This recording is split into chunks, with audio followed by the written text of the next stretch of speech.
फिर से एक बार स्टार्ट करते हैं हम लोग अपना चैनल लैंग्वेज एक्सपर्ट में। आगे का वीडियो कंटिन्यू करते हैं डेटा रिलेशन का, जो मैंने फर्स्ट पार्ट में कवर किया था टेक्स्ट लेंथ तक की, उसके आगे कंटिन्यू करते हैं। देखते हैं कैसे डेटा रिलेशन को यूज़ करते हैं। तो फिर से हम आते हैं, एक्सेल ओपन करते हैं, विंडो आर करेंगे और एक्सेल ओपन स्टार्ट करा हमने स्टार्ट किया था डेटा रिलेशन डेटा टैब से, और हमने आपको बता दिया था आई थिंक टाइम तक टेक्स्ट लेंथ समय कंटिन्यू करना था। तो फिर से हमने क्या बताया था आपको कि डेटा रिलेशन के लिए हमें सिलेक्शन करना जरूरी होता है। तो सबसे पहले हम सिलेक्शन कर लेते हैं जिस कॉलम में आपको डेटा रिलेशन चाहिए। तो जूम कर लेते हैं थोड़ा सा। किस कॉलम में हम चाहते हैं डेटा रिलेशन लगाना है और कौन सा हम कंडीशन यहाँ पे यूज़ करेंगे, अलाउ करेंगे आपकी हम टेक्स्ट लेंथ को। तो टेक्स्ट लेंथ हम किस लिए यूज़ करते हैं, जैसे आपका कोई फिक्स होती है कोई टेक्स्ट लेंथ, जैसे मोबाइल नंबर हो गया वो फिक्स लेंथ होती है, आधार नंबर जैसे आपका होता है वो भी एक फिक्स लेंथ होती है।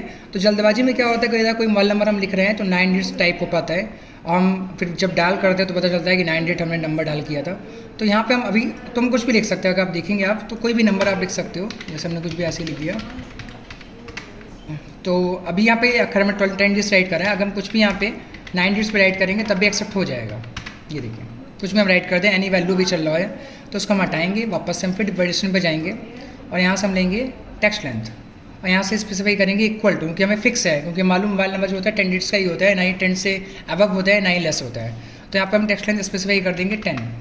अब देखते हैं ओके करके, तो इस कॉलम में हमने अगर मोबाइल नंबर लिखेंगे सिर्फ 10 डिजिट का होगा तो भी एक्सेप्ट होगा, अदरवाइज नहीं होगा। 10 डिजिट था तो एक्सेप्ट कर लिया।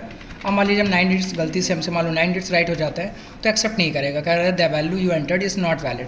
अगर मान लीजिए कोई 11 डिजिट का नंबर राइट करते हैं वो भी एक्सेप्ट नहीं करेगा। तो कुल मिला के ये जो कॉलम है ये अब सिर्फ 10 डिजिट ही टेक्स्ट लेंथ एक्सेप्ट करेगा, इसके अलावा का कोई भी टेक्स्ट लेंथ एक्सेप्ट नहीं होगा। अब आते हैं दूसरा एग्जाम्पल, जैसे मान लो कि हमने पहले से एक कॉलम बना रखा है आधार नंबर।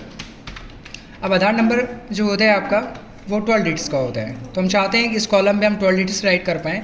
तो उसके लिए हम वेरिएशन लगा देते हैं, फिर से जाते हैं डेटा रिलेशन पे और यहाँ पे यूज़ करेंगे फिर से हम टेक्स्ट लेंथ और यहाँ पे फिर से लेंगे इक्वल टू और यहाँ पे लेंथ दे देते हैं 12। ओके करेंगे। अब यहाँ पे हम कोई भी छोटा लेंथ अगर राइट करते हैं तो एक्सेप्ट नहीं करेगा, हमें पूरा 12 डिजिट ही राइट करना होगा। ये देखिए अभी एक्सपेरिमेंट फॉर्म में हमें दे रहा है, तो उसको हम सही कैसे करेंगे, तो आप पूरा एरिया सेलेक्ट कर लेंगे और होम पे जाएंगे और यहाँ पे मिलेगा आपको नंबर, यहाँ पे नंबर पे जाएंगे और यहाँ पर डेसिमल प्लेसेस को हम 0 कर देंगे, जो एक्सपेरिमेंट फॉर्म में नहीं जाएगा। आप ओके कर देते हैं। ये देखिए तो हमने फिर से दूसरा आधार नंबर लिखा, मान लीजिए एक्सेप्ट कर लेगा।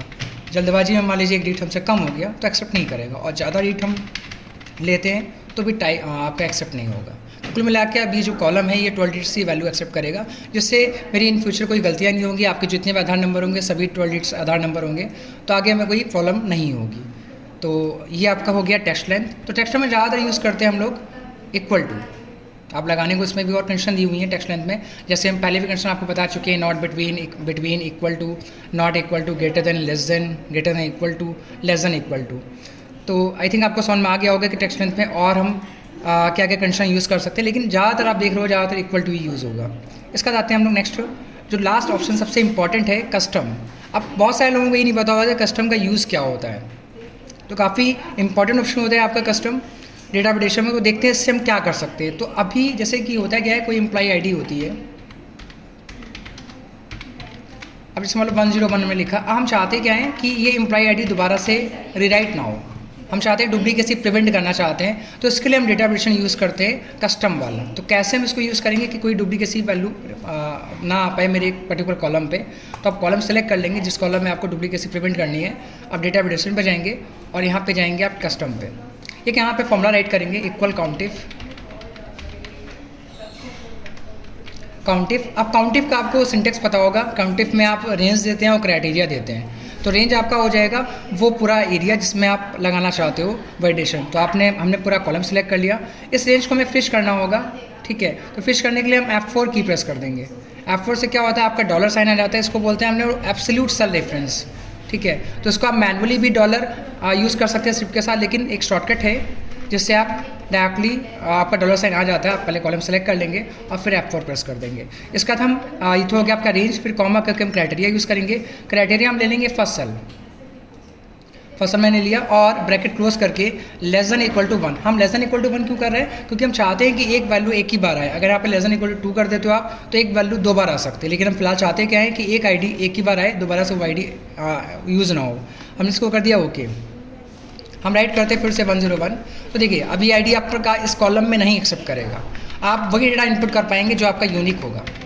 तो यूनिक आईडीज़ ही यहाँ पे एक्सेप्ट करेगा। अगर गलती से मान लीजिए कहीं पे भी इस कॉलम में 1 to 5 लिखते हैं तो एक्सेप्ट नहीं होगा, क्योंकि आपने रिस्ट्रिक्शन लगा रखा है। तो काफ़ी इंपॉर्टेंट होता है ये ऑप्शन, जिससे आप डुप्लीकेसी प्रिवेंट कर सकते हैं।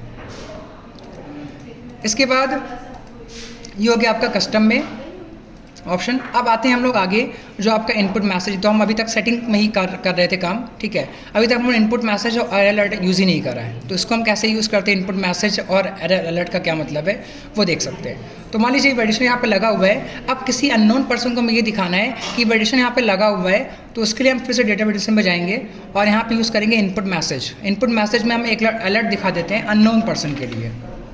अब यहाँ पे एक मैसेज लिख दिया हमने, please write unique data, unique data. अब इसको हम ओके करेंगे।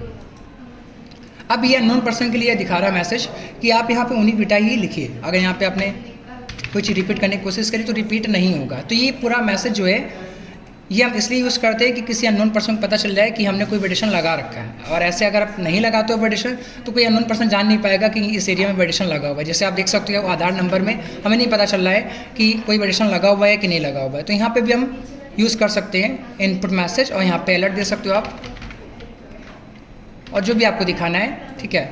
प्लीज़ राइट 12 डिजिट्स, ओके कर देंगे तो अभी मैसेज हमेशा शो करेगा।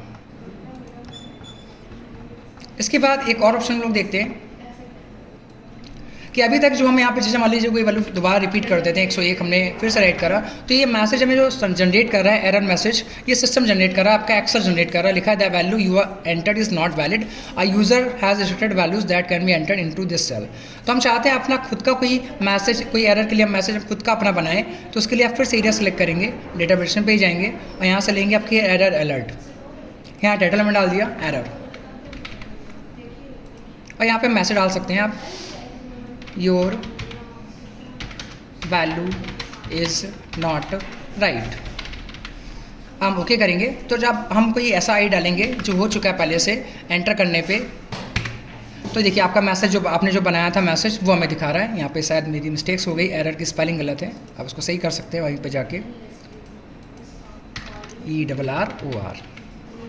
ये देखिए अब जो हम आईडी हम जो यूज़ कर चुके हैं, आप कहीं पे भी आप वो आईडी राइट करेंगे, जैसे हमने 12 राइट कर रहे हैं तो आपको मैसेज देगा वो जो हमने बनाया हुआ था, ठीक है। तो आई थिंक अब आपको डेटाबेस में अच्छे समझ में आ गया होगा। सभी ऑप्शंस मैंने आपको यूज़ कर लिए हैं, any value, whole number, decimal, list, date, time, text line, custom. Input message भी हमने यूज़ करके देख लिया। इससे हम लोग क्या करते हैं कि बता सकते हैं किसी अननोन पर्सन को कि यहाँ पे वैलिडेशन लगा हुआ है, वो अलर्ट एक तरीके से कर देंगे। एरर अलर्ट जब यूज़ करेंगे जब हमें अपना खुद का कोई मैसेज जनरेट करवाना होगा, जब एरर जनरेट होगी तो। इसके बाद दो ऑप्शन और भी बचे हुए हैं यहाँ पे, सर्किल इनवैलिड डेटा और क्लियर वैलिडेशन सर्कल्स। इनका क्या काम होता है वो हम आपको नेक्स्ट वीडियो में बताएंगे, ठीक है। Thanks for watching, like and share.